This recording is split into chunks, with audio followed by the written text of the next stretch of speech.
Hello dear people of the universe. Today is going to be a bit heated, as in the following video I will take a stance against another fellow creator on this platform, and, most importantly, try my best to rationalize and dissect Harenko's reasons as to why you should not buy the game Atomic Heart. Before we begin, just shortly about me as a person. My name is Jan, and I'm the creator behind the channel Brink of Art. A channel in which creation I swore an oath that I would never taint it with political discourse. Why? Well, because I usually create light-hearted content mostly around arts and crafts. I never wanted to confront the enjoyers of my haven of escapism with even more bad news from the outside world than they're already getting every day. I deeply apologize to my audience for breaking this oath today. I can assure you that I'm neither paid by Mundfish to defend their game, nor by the Russian government to promote their actions. I think it's also important to note that I never thought of buying or playing this game. In fact, I've literally not heard of it until a week prior to this video. I am taking this stance as an artist and content creator only, as I personally felt offended by the motivations behind Harenko's reasoning and will not stand idly by when video games or other pieces of media get trashed just because of their country of origin. As much as I'd like to, I will not go over absolutely everything he said, as I think that would be a bit much. But I'll definitely try and dissect his broader points and either praise his research and well-meant concerns, or, more often, explain why his reasons make no sense at all and sometimes come even close to straight-up lunacy. Well then, let's get to Harenko's essay on Atomic Heart, which I have linked in the description. I want to preface the video by saying that if you're the type of person that is still going to buy and play something like Hogwarts Legacy despite its infamy, you might as well click off, as I'm going to explain why it's a bad idea to purchase and play Atomic Heart. Go on, you have a Joe Rogan podcast to catch up on, or play Call of Duty or something, I don't know. Off you go. After one of the most condescending intros I have ever been greeted by a video on this platform, I can totally understand if most people would have clicked away by this point. But brushing aside the insults, let's get to the first real point of his essay. Very early on in his video, Harenko starts talking about the devs behind the game, telling us right off the bat that it's a studio based in Russia. He goes on about the studio not actively mentioning their place of origin, with supporting sources, and informs us that the studio recently expanded their repertoire. The game is developed by a Russian studio called Mundfish. On the website of the studio there is currently no mention of the fact that this is a Russian game dev. The story of the company begins with its launch in 2017 by a team of 4 like-minded gaming enthusiasts in Cyprus. At the same time, the studio was mentioned as a Russian one with an office in Moscow in Russian gaming and IT media articles. In 2019, there was even a report from the Moscow office of the studio. And after the events of 2022, the company completely ostracized itself from being known as a strictly Russian company and is now presenting itself as international, which in terms of their history of office installments and offshores means half Cyprus, half Armenian, half Singapore, and whatever the hell else. Showing us proof that this is indeed a studio based in Russia, he immediately goes on to look at their stance toward the war in Ukraine. Because of course, everyone needs to take a stance here, especially an industry focused on escapism.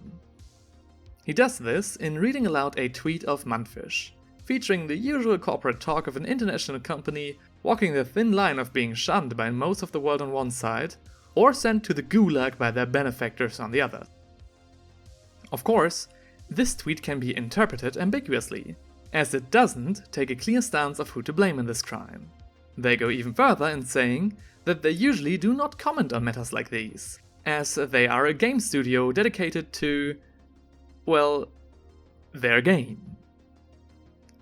Harenko, though, as a Ukrainian himself, takes immediate offense to the second tweet. Hold on, stop.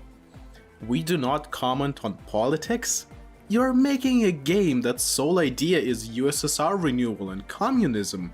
You classified your game as inspired by Bioshock and Prey, yet you go the no politics in my video game route? Now, apart from the fact that he goes even further in trying to insult a certain number of his audience right after, I absolutely do not get why he's surprised and even insulted by this tweet. He pictures the game as some sort of pro-communist, USSR-funded piece of propaganda aimed at inspiring people to try and reinstall an old order. Correct me if I'm wrong, but to me, this game seems like a mixture of Fallout and Wolfenstein, both games that Harenko is very well aware about. I'm pretty sure that neither Raven Studios nor Bethesda were ever held accountable for not strictly distancing themselves from the ideology some characters in their game did have, or the sources they use for inspiration. They did somewhat take some sort of weird accountability in the German release of Wolfenstein, but that sparked a whole different fiasco. A game studio absolutely does not have to get involved with politics just for choosing a political topic as set dressing. In addition, we're talking about people with their office in Moscow, the capital of Russia, a country which, if you didn't know, is not so fond of the whole freedom of speech thing.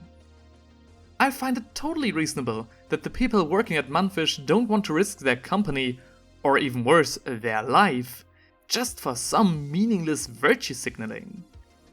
Harenko goes on to say that the comments criticizing them in this regard just got banned, which, admittedly, is not the best way of taking accountability for one's action, but is again a move I can totally understand, as nobody should try to hold them accountable in the first place. Arguing their stance would only risk them either being shunned by their customers or being unalived by their dictator down the road. After these tweets, he comes to more substance, targeting the main dev. Now, let's look at the CEO of Mundfish, whose name is Robert Bagratuni. Except that it isn't. His actual name is Maxim Zatsepin.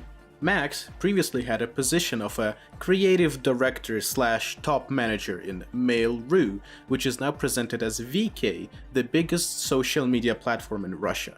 It doesn't take much to figure out that a platform that is based in Russia, directed and controlled by Russia, and is used only by Russians will have a strict pro-Russian stance, but it doesn't end there. As you can hear, Harenko tries to uncover the true allegiance of the team behind Atomic Heart by making it sound that a person with a track record heavily influenced and controlled by the Russian government would have a pro-Russian stance in the conflict. Again, I couldn't disagree more.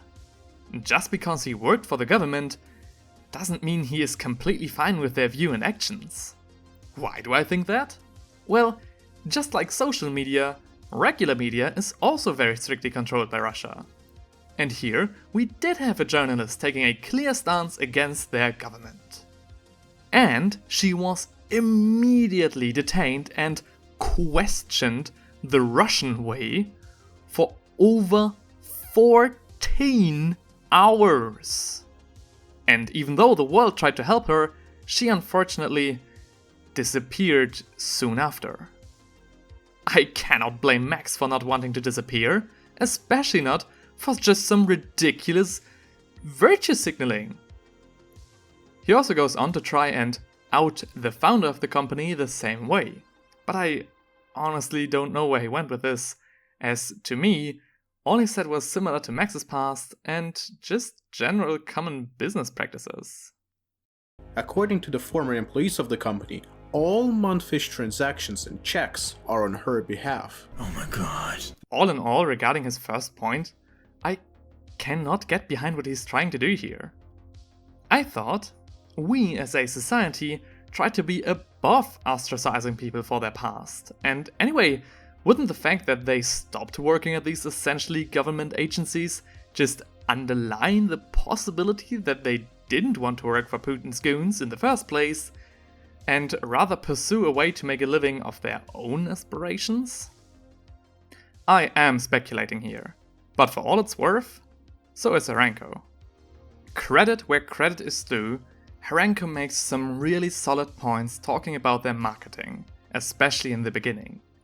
The game has been in development for quite a while, and by quite a while I mean at least 7 years, with its earliest trailers dating back to 2017, and the scene in 2017 and 2018 wasn't as smooth for them. Many people got interested and excited, but a lot of people were skeptical, the reason being a shady system of pre-orders.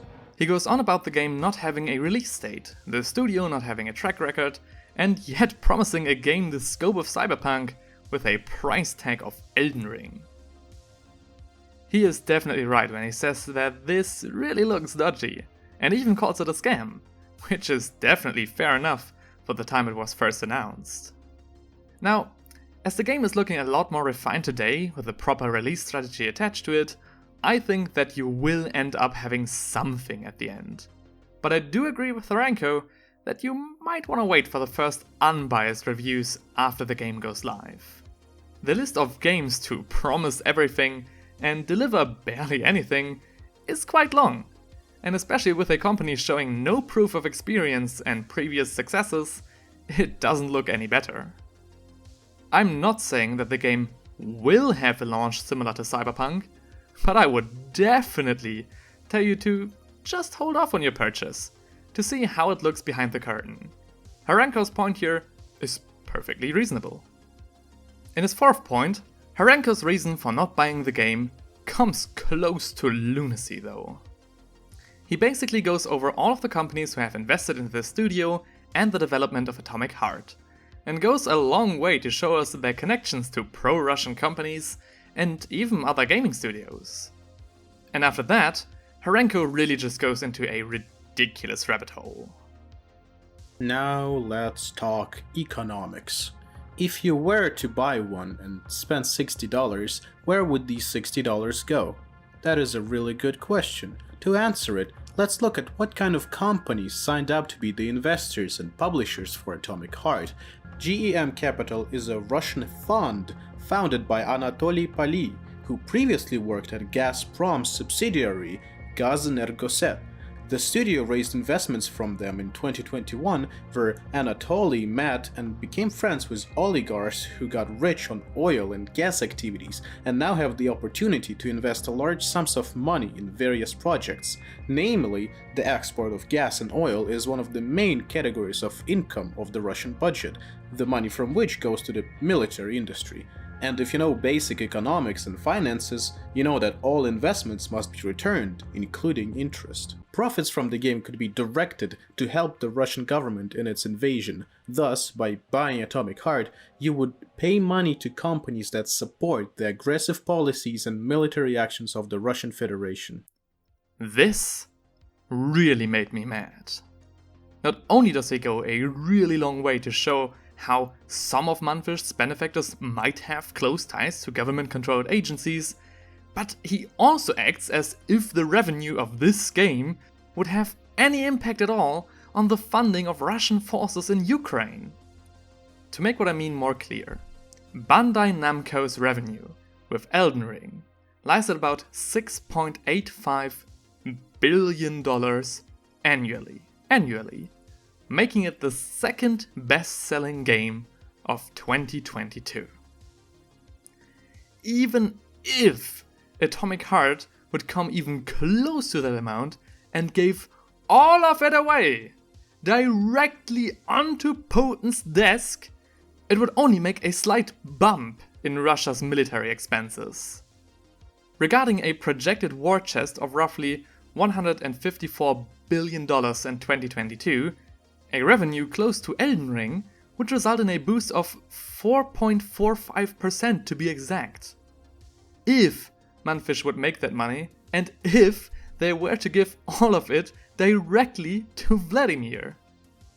Manfish will of course not do that, and the money they do give away will go to multiple people who in turn will only give a fraction of that to Putin, if even, who in turn will give only a part of that to his military, which, as we know now, will most likely be eaten up by some corrupt imbeciles somewhere behind the front lines.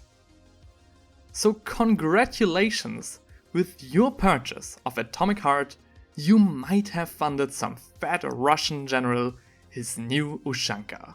How dare you? However, although he really lost me with his lecture on the impact of this game on Russian war economics, Harenko does make an incredible solid point on the game's contract of handling private data. Lastly, there were some incredible terms of service and privacy policies spotted over at Montfish. The website now leads to a 404, but someone managed to capture these screenshots. Basically, it says that your information can and will be transferred to the Russian government, in particularly the Federal Security Service. And not just your username, but your full name, physical address, email, phone number, IP address, and so on. Gotta say, their mobilization methods are getting kinda dire. It really is a roller coaster with this guy. Here I can only say that, if what he says is true, it definitely would be a concern to have. I unfortunately am not able to read Cyrillic, and, you know, a screenshot like this is easy to fake. But again, Harenko's concerns about Montfish's privacy policy at least don't seem to be that far-fetched, so I will leave that alone. In his description of the set dressing of this game, Harenko pretty accurately outlines what universe you will get into. Set in the USSR in 1955, Atomic Heart's story begins as the Soviet scientist Dmitry Sechenov creates an AI-assisted legion of robots that take control of all manual labor, leaving humans free to live a life of leisure and luxury. The main protagonist is a mentally unstable officer on special assignments, nicknamed P3, who is sent by this Professor Sechenov to keep the situation at Facility 3826 from deteriorating. The game is set in a utopian universe where the USSR had won and had a major boost in technical progress. The gameplay is centered around fighting through hordes of various types of enemies, ranging from plain robots to cosmic horror type obscurities. So far, this seems like a game along the lines of Fallout. The game is filled to the brim with USSR-themed keepsakes and memorabilia, from drinking condensed milk straight out of the can to actual flags and symbols of the USSR hammer and sickle. Again, much like Fallout or even Wolfenstein. This kind of approach to the showcase of USSR and communism walks a thin line between using it for world building and praising it. And there are many solid reasons to believe that this line has been crossed completely right into promoting and idealizing the USSR regime and using it as a tool of USSR and Russian military propaganda. What? What? This to me makes no sense at all. In creating a universe where the Soviet Union achieved technological feats in 1954, which are still not achievable in the time we live today, the game somehow glorifies the vastly different circumstances that actually took place in the USSR during the 1950s? That to me is like saying Bethesda glorified the actions and ideology of the Third Reich with the expansion of their Wolfenstein franchise. And I also think that even the most copium-infused pro-Soviet citizen nowadays knows that this game is not going to be a documentary. Harenko then, however, goes on to say that this propagandian approach is only reinforced by their first press conference. Take a look at this event that people behind VK organized. It was a special showcase of Atomic Heart for the Russian press, which was stylized in the game's Soviet aesthetics, and they did not go stingy on the decorations, huh? The event included a dinner in a large banquet hall where you could see Soviet-style slogans like "Glory to the Soviet engineers" or "Comrade, join the society of the future." One of the users in Twitter replies said, "Imagine if developers of Wolfenstein had a Nazi-themed party," and I would say that's well said. Now, as much as I think that there is no real connection here between this weird get-together and the previous point, of the game itself being a piece of pro-Soviet propaganda, I do agree that this is kinda weird. Like, what the fuck levels of weird. Even if I would go the lengths of trying to defend Mundfish's allegedly tame reasons here, it would still be weird. Very weird. Close to the end of this video, Harenko goes over the more recent looks at the game, and expresses his feelings toward the robots they used. Another point that rubs me the wrong way is the recent marketing strategy. It seems like their marketing team realized that their previous shady strategy has failed to bring in pre-orders, so they went with another plan to make typical capital G gamers buy their game, which is of course none other than through sexualization and objectification of women. So far I have avoided showing these characters on screen, but I am talking about the couple of female USSR-styled robots that they suddenly added in recent trailers and thumbnails to get the attention of the lusty neckbeards. Not only is marketing like this highly unethical and immoral, as we've been fighting with objectifying and sexualizing women, especially in media and advertisements, especially lesbians, but it's also actually illegal. Starting off strong with immediately basically insulting the broader game community yet again, I would, again, not blame you if you told me you clicked away here. Now, this is kinda tricky to comment on without me looking like a fool. A degenerate even. Like, I do get what he means, but first, from a financial point of view, I absolutely understand the studio's approach. As the saying goes, sex sells, and this is true for absolutely every industry. On a side note here, it's not like it's only men consuming this kind of media. Look at that ratio. Now, this of course doesn't make it more right or less wrong, but if I was a game dev trying to get as much attention as possible for the game I was developing, I think that Mundfish's approach isn't illogical. Also, I do not agree that this is as big of a deal as he makes it seem. For example, in Ukraine, our parliament adopted a law banning sexism in advertising, which became active in January 2022. Elected officials have banned showing the superiority of one gender over another in physical, intellectual, or social aspect, showing stereotypical roles of men and women, gender-based violence, as well as the human body as a sexual object. The cast for game protagonists in all genres nowadays is derived from all over the bench, and this trailer really is not as unlawful as he makes it seem. Again, I really don't think that it's that big of a deal in this case, especially not with some humanoid-shaped, faceless figures made from metal and carbon fiber. Even more so, in the context of the rest of the trailer, the scenes really are not as bad as they seem here. Search every piece of furniture, computer, and corpse to collect materials that can be used to modify your arsenal. Become unstoppable.